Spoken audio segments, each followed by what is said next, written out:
1990년 3월 18일 새벽 1시 24분 미국에서 최초로 대규모의 유명한 예술품을 소장한 이사벨라 스튜어트 가드너 박물관이 도둑이 들었습니다.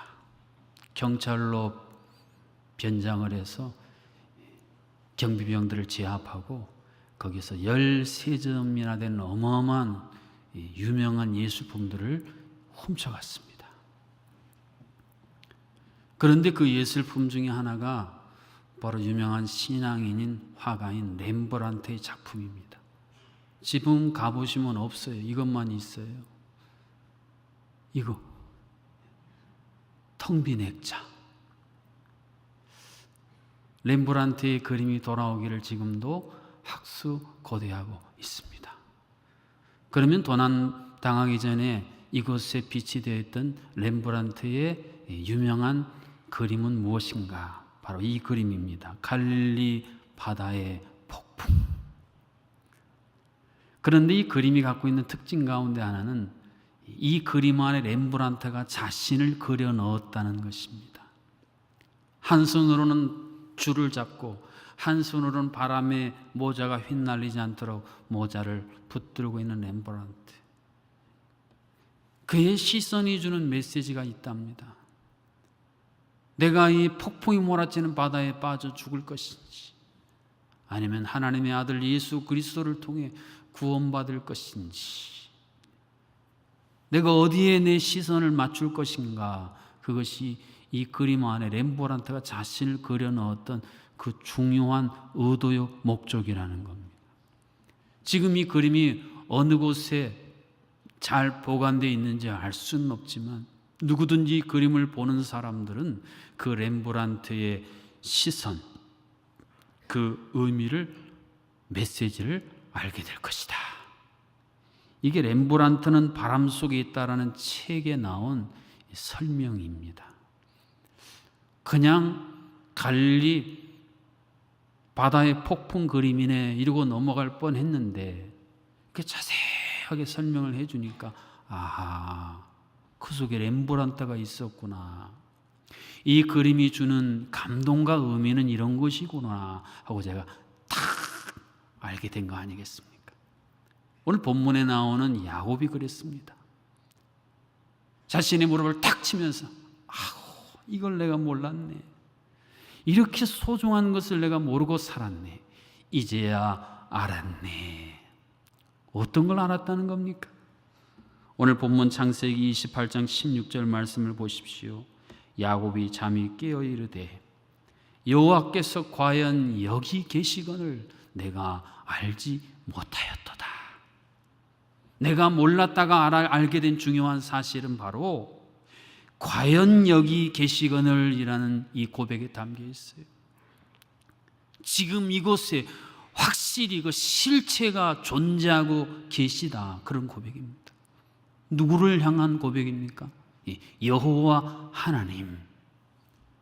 그러면 야곱이 이제까지 부모님께 그렇게 많이 들었던 그 여호와 하나님, 그런데 새삼 자신의 손바닥을 탁 치면서 이 하나님을 내가 몰랐네, 이제 알게 되었네. 어떤 하나님을 이야기하고 있습니까?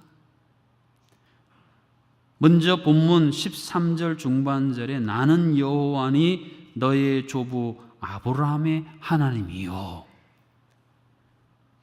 야곱에게 알게 하신 하나님은 아브라함의 하나님이라는 사실이에요. 자신의 할아버지잖아요. 야곱의 할아버지 아브라함. 하나님은 내 할아버지 아브라함의 하나님이셨네. 그러면 도대체 하나님이 아브라함의 하나님이라는 것은 어떤 하나님이라는 것입니까? 이 사실이 본문 14절 하반절에 자세하게 나와 있어요. 땅의 모든 족속이 너와 내 자손으로 말미암아 복을 받으리라. 하나님께서 할아버지 아브라함에게 하셨던 약속을 지금 손자인 야곱에게 똑같이 들려주고 있는 내용입니다. 그런데 지금 야곱이 이 하나님의 약속을 받는 그 상황은 아브라함이 약속을 받았을 때 상황과 다르지 않아요. 지금 야곱은 오늘 13절 하반절이 들려주는 것처럼 내가 누워있는 땅이에요. 내가 누워있는 땅. 어떤 지금 땅입니까? 형에서의 칼날을 피해 도망가고 있는 두려움의 땅. 해가 저물어서 외로움 속에서 덜덜덜 떨고 있는 그 땅입니다. 아브라함은 어땠습니까?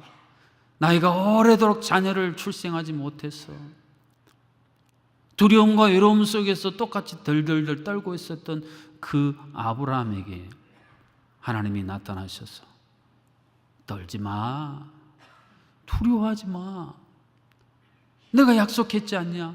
너의 자손이 저 하늘의 별처럼 많아지고 바닷가의 모래알처럼 내가 만들어 줄 건데 너 지금 나이 많고 자녀 없다고 포기하고 절망하고 두려움과 외로움 속에 살아야 될 아무 이유가 없다. 그 하나님께서 야곱에게 똑같은 이야기를 들려주시면서 14절 중반절에 보면 서쪽과 동쪽과 북쪽과 남쪽으로 퍼져 나갈지며 그랬습니다. 지금 야곱이 누워있는 그 좁은 땅, 두려움과 외로움으로 가득 도배되어 있는 그 땅을 우리 올해 표식으로 마당을 하나님께서 무한히 지금 확장시켜 주고 계세요. 그런데 이 퍼져나가는 그 방식이 땅의 티끌같이, 땅의 티끌같이. 오래전에 아이슬란드에서 화산이 뻥 터졌습니다. 아이슬란드 한 나라에만 영향을 미친 게 아닙니다. 유럽 전 대륙에 어마무시한 영향을 미쳤어요. 이게 화산의 위력인데 화산에서 나온 재 때문에 화산의 티끌 이것이 팍 퍼져나가니까 유럽 전체에 영향을 미친다. 오늘 하나님께서 야곱에게 들려주신 이야기가 바로 그 이야기예요. 야, 네 할아버지 아브라함이 내게 한 약속이 바로 이거고 내가 너를 통해서도 이걸 이룰 거야. 그러니 너는 지금 좁고 외롭고 춥고 고통스러운 땅에 돌베개 베고 자고 있다고. 이것이 너의 전부라고 제한하지 말거라. 이것 때문에 위축되지 말고 두려워 떨지 말거라. 지금 하나님께서 그 할아버지 아브라함에게 주신 약속, 내가 너의 할아버지에게 약속을 했고 그 약속을 바로 이제 너를 통해 이룰 것이다 라고 하는 이 중요한 하나님을 몰랐는데 이제야 이걸 알게 됐다는 겁니다. 그런데 하나님께서 아브라함에게 들려주신 이 약속의 핵심을 우리가 놓쳐서는 안 돼요. 그 핵심이 뭡니까? 복을 받으리라는 거예요. 복을 받으리라. 여기서 복이라는 것은 우리나라 대대로 소망하는 그런 복과는 차이가 있습니다. 우리나라는 숟가락, 젓가락에도 복복자를 새기고 심지어는 복을 깔고 앉으려고 오강에도 복복자를 새기는 그런 민족 아닙니까? 그런 복 말고 이 구절에서 하나님이 약속하신 복은 하나님을 몰랐던 사람들이 하나님 앞에 무릎을 꿇게 되는 역사를 이야기합니다. 하나님을 향해서 입 열어 찬송 한 자락 부르지 못했던 사람들이 마음과 입을 열어서 하나님을 찬송하고 송축하게 될 것이다 라는 복이에요. 여러분, 그런 의미에서 아브라함을 하나님이 복덩어리로 삼아주셨고 이제 네가 복덩어리니까 굴러다니는데 네가 굴러가면서 만나는 사람들, 나 몰랐던 사람들이 나를 알게 되고 나를 향해서 입 닫고 아무 이야기도 안 했던 사람들이 갑자기 입을 열어 주님의 높고 위대하심을 내 영혼이 찬양하네.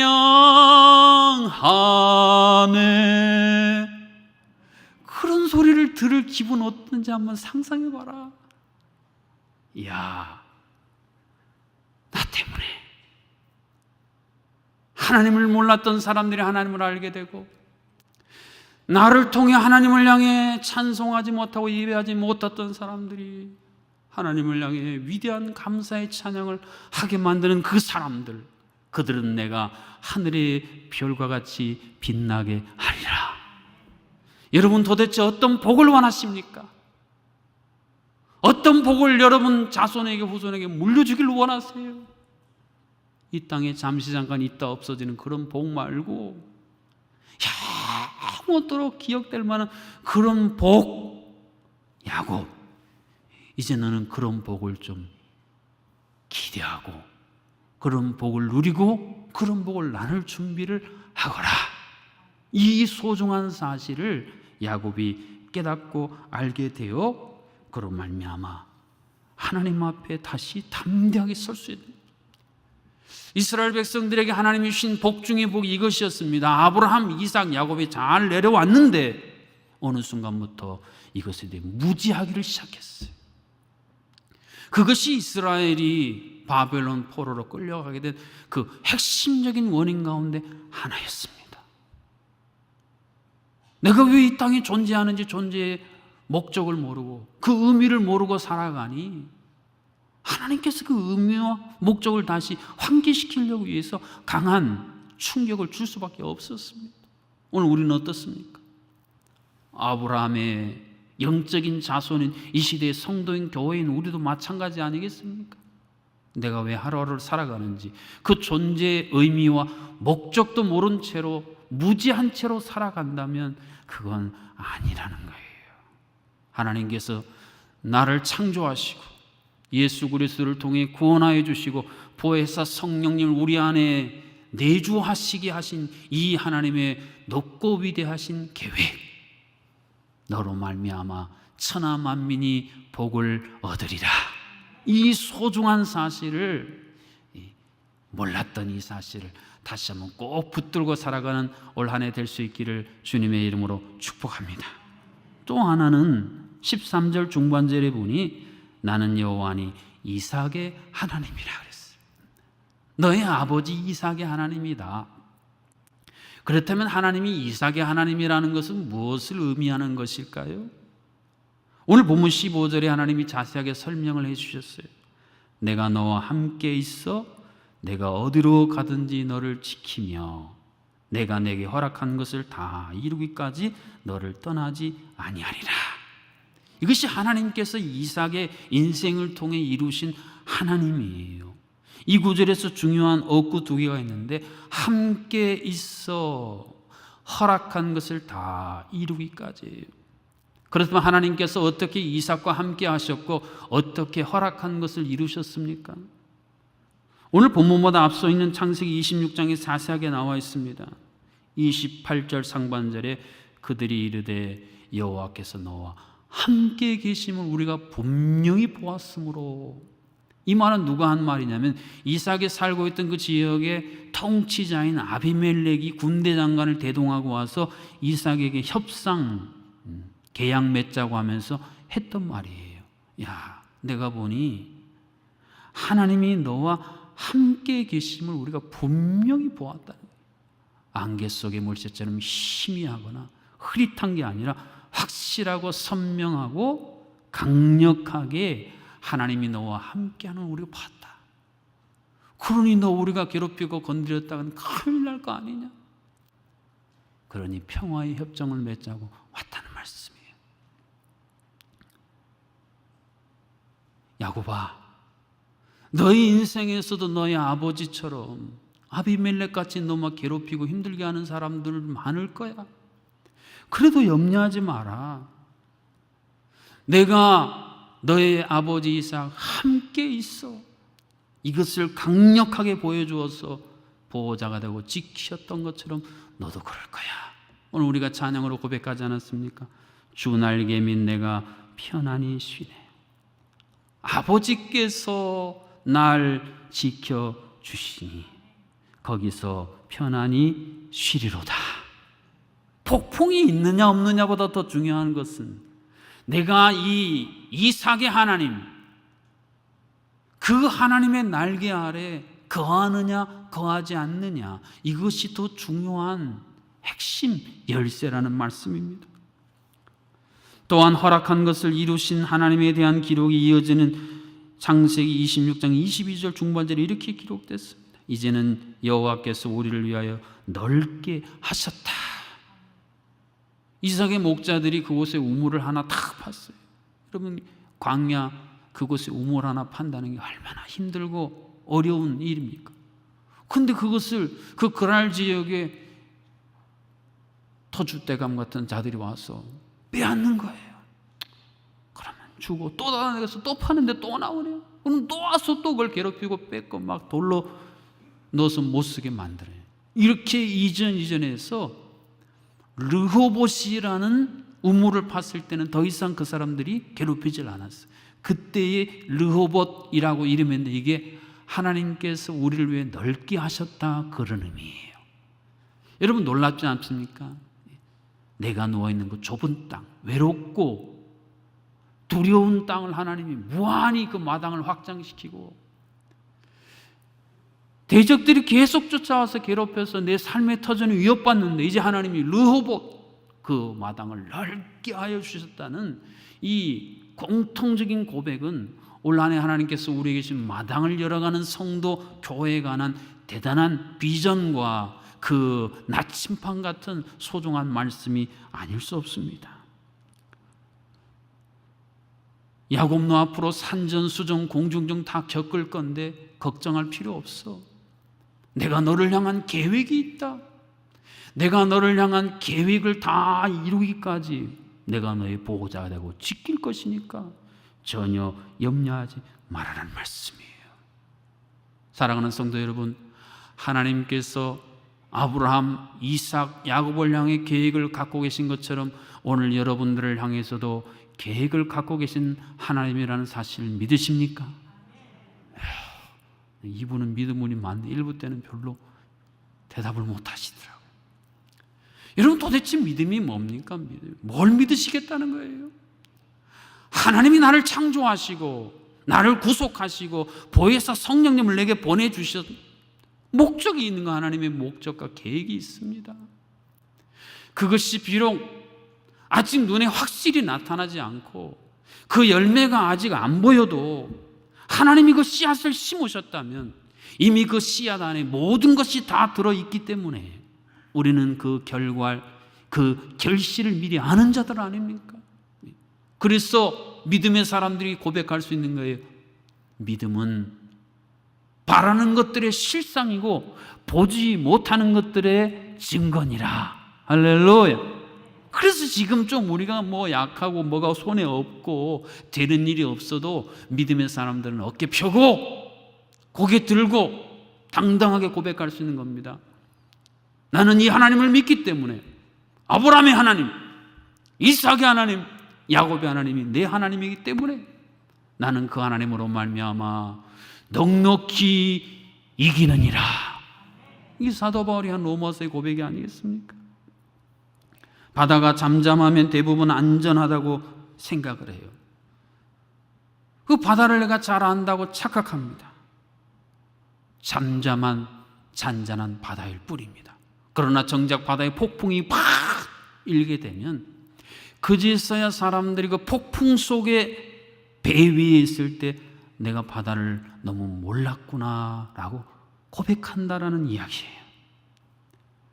우리의 인생의 바다, 신앙의 바다, 하나님이라는 넓으신 바다 같은 그 하나님에 대해서도 내가 아는 것처럼 착각하지만 정작 인생의 바다에 신앙의 여정에 폭풍이 몰아치면 여실히 우리는 알게 됩니다. 내가 너무 몰랐구나. 인생도 하나님도 신앙도 내가 너무 몰랐구나. 그제서야 우리는 고백을 하게 된다는 말씀입니다. 지난 일주일 동안 우리는 결항과 회항이라는 단어를 매스컴에서 여러 차례 보았어요. 설 명절 끝자락에 결항이 돼서 4만 명이 제주를 못 떠나고 이곳에 하루 이틀 3일 동안 있다가 가시는 거 아닙니까? 또 지난 토요일은 돌풍이 제주에 불어서 육지에서 오셨다가 그 비행기가 다시 회항했다는 이야기도 들었어요. 여러분, 인류가 개발한 최첨단 디바이스 중에 하나인 이 비행기를 탔는데도 착륙을 못하고 돌아간단 말입니다. 이게 우리가 직면하는, 우리가 예측할 수 없는 이 세상의 바다와 같은 모습 아니겠습니까? 무지하다라는 이 단어는 두 가지 뜻이 있어요. 아는 것이나 지식이 없다라는 한 가지 뜻이 있더라고요. 내가 하나님을 이 예배당에서는 찬양하고 기도해서 잘 아는 것 같은데 세상의 바다에 가서 조금만 풍랑이 일어도 내가 찬양했던 그 하나님, 내가 기도했던 그 하나님은 온도 간데 없이 다 사라져버려요. 그래서 하나님도 모르고 하나님도 예배하지 모르는 세상 사람들이 반응하는 것과 똑같이 반응하고 있는 우리의 모습, 정말 여러분 하나님 아십니까? 여러분이 알고 있는 하나님은 어떤 하나님이십니까? 우리가 구별될 때 거룩하다라는 말의 의미는 그런 의미예요. 세상 사람들은 하나님 몰라도 나는 하나님 안다. 나는 아브라함의 하나님, 이삭의 하나님을 안다. 나로 말미암아 내 자손으로 말미암아 복을 얻게 하실 그 하나님, 나와 함께 있어서 내게 하신 계획을 이루실 그 하나님, 나는 그 하나님을 안다. 지난 한 달 동안 여러분은 어떤 유형의 그리스도인들로 사셨습니까? 하나님을 아시는 자로 사셨습니까? 아니면 하나님을 모르는 무지한 채로 한 달을 보내셨습니까? 근데 무지하다라는 단어가 있는 또 다른 뜻이 있더라고요. 몹시 놀라울 만큼 대단하다, 그런 뜻이에요. 그래서 우리가 무지무지하다라는 강조법이 바로 그런 거더라고요. 인생의 바다에서 폭풍이 장렬하고 폭설과 한파가 휘몰아쳐도 렘브란트가 그 가운데서 주목했던 그 하나님, 그 주님, 그 성령님, 우리가 놓치지 않고 주목할 수 있으면, 그 하나님에 대해서 우리가 무지하지 않을 수 있다면, 우리는 도리어 구원받은 제자들처럼, 이야, 이분 대단한 분이네요, 무지무지 놀랍고 위대한 분이네요, 할렐루야, 이런 고백을 할 수 있다는 거예요. 우리가 오늘 한 해 동안 살아가면서 어떤 폭풍이 몰아치든지, 어떤 한파와 폭설이 우리 인생을 뒤덮든지, 그래서 결항과 회항을 아무리 반복하더라도 절대 잊어서는 안 될 중요한 한 가지 사실은, 그 폭풍의 중심에, 그 한파와 폭설의 중심에 성부 하나님, 성자 하나님, 성령 하나님은 여전히 우리와 함께 하신다는 그 사실입니다. 그리고 우리를 지켜보시고 우리의 보호자가 되셨어. 그 폭풍우를 친히 그 크신 날개로 막아주시고, 그 폭풍, 폭설, 한파의 그 위기들을 통해서 우리에게 놀라운 마당을 넓히는 새로운 기회를 친히 열어가시는 살아계신 하나님이라는 이 중요한 사실을 잊지 않으시기를 주님의 이름으로 축복합니다. 하나님을 믿는다는 믿음의 틀, 액자는 있는데 도둑 맞은 렘브란트의 그 액자처럼 액자만 있어요. 틀만 있어요. 내가 믿는다는 형식, 이름만 갖고 살지 마시고, 온란의 인생의 갤러리에 그 폭풍 속에서도 함께 하시고, 그 풍랑 인연하여 내 배를 더 빨리 가게 하신 그 하나님의 위대한 작품들을 여러분의 그 인생의 갤러리에 전시하면서 살아가는 그 맛을, 그 기쁨을 누리실 수 있기를 주님의 이름으로 축복합니다. 이런 소망을 가지신 분들은 저를 따라서 고백하십시다. 믿음이 없으면 인생의 태풍만 바라보고, 믿음이 있으면 태풍 후에 찬란한 햇살을 기대한다.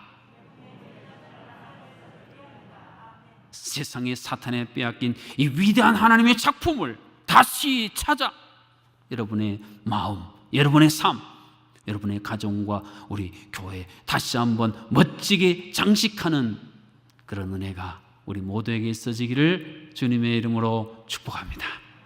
기도하시겠습니다. 살아계신 아버지 하나님, 폭풍까지도 다스리시고 인생의 두려움과 외로움 속에 떨고 있는 우리에게 다가오셔서 함께 하시고, 그 사랑으로 우리를 따뜻하게 녹여주시고, 산전수전 공중전 다 우리가 겪어도 주님이 우리 손 붙잡고 걸어가는 길이기에 오늘 에베네셀 찬양대 고백처럼 우리는 한없이 기쁘고 기대되고 즐거운 순례의 길을 가는 자들이 바로 우리라는 사실을 깨닫게 하여 주시옵소서. 지식으로만 알았던, 껍데기 이름만 알았던 야곱이 광야 한복판에서 내 할아버지가 믿었던 이 하나님, 내 아버지가 믿었던 그 하나님을 비로소 깨닫고 감격하여 고백하는 이 멋진 일들이 올 한해 우리 인생의 갤러리 순간순간마다 차고 넘치게 하여 주시옵소서. 그런 우리를 통해서 이삭의 삶을 통해 하나님이 너와 함께 계심을 우리가 분명히 보았다, 이런 놀라운 고백들이 우리를 둘러싸고 있는 하나님을 모르는 사람들의 입술 가운데 터져나오는 멋진 고백들이 되게 하여 주시옵소서.